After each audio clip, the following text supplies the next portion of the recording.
Kwa hiyo swala la kuwa na ulinzi madhubuti ni swala la msingi, na sisi serikali ya mkoa na wilaya tumelipokea kwamba pamoja na ulinzi wenu, lakini hata na sisi tunavyojipanga tuweke kwamba tuna kitu cha thamani ambacho kinatakiwa kilindwe na kiangaliwe.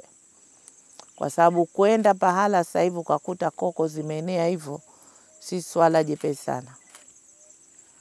Na wananchi wenyewe wanahifadhi, na wananchi wenyewe ndio ambao wanakata kwa maslahi yao. Kwa hiyo niwapongeze kwanza kwa kipindi cha miaka 23 ndosema kwamba mmehifadhi na mnalinda pasipo tija.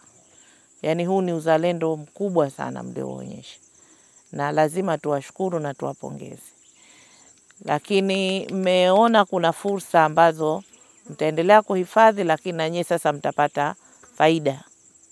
Na ni kweli ikiwa tu mnapanda koko mnazilinda, lakini nyinyi hampati tija, ndio vinakuja vile vishawishi ambavyo mmevizungumza nyewe wenyewe kwamba kama hatupati tija si bora tukate. Lakini swala la vitendea kazi na kitu tumesikia vizuri, pia bosi wetu ameelezea vizuri masuala ya fiber na mambo mengine. Kuna watu, Mheshimiwa Dr. Mwinyi katoa fiber zaidi ya 1000 kipindi cha miaka 5 iliyopita, zaidi ya 1000. Lakini watu ambao waliopewa kuzifanya kazi, baadhi ya wengine wanafanya kazi tofauti na zile ambazo wamepewa. Kwa hiyo vikundi kama hizi, taasisi kama hizi ambazo mpo mnazihitaji kwa ajili ya utunzaji wa mazingira, lakini na wenyewe pia kujipambania kwenye maisha. Kwa sababu huwezi kutunza mazingira halafu hakuna faida ambayo inapatikana. Kwenye kitu ambacho mimi ndio kielewa kwa kila alosimama pale. Maana kama koko ndo tushapanda tunapata faida gani? Maana ndo swali. Kwa hiyo hilo nafikiri sote tukumelelewa vizuri. Kwa cha kufanya sasa hivi ili tuweze kuona umoja wenu na sisi. Maana yani tunalifanyaje hilo? Koko zile ambazo nzuri ziko hapa.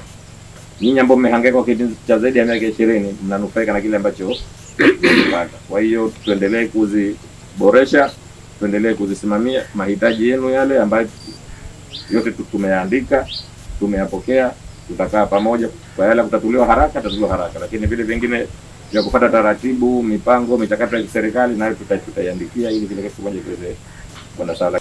Kiufupi, mafunzo haya ya upandaji wa koko hatujaupata. Kwa hiyo sisi leo tunapanda tu. Kwa tumekwenda mpaka hatua leo na tunashukuru kidogo kwa serikali imetusaidia kidogo. Lengo na madhumuni halijafikiwa na wanachama, kwa sababu tunaona wivu wa maendeleo. Kuna wenzetu Unguja Ukuu, kuna sehemu nyingine kila siku tunawasikia wamekabidhiwa hichi, lakini kwenye sehemu ya koko hii hakuna kilichokabidhiwa. Mwisho wanachama wote walivunjika moyo.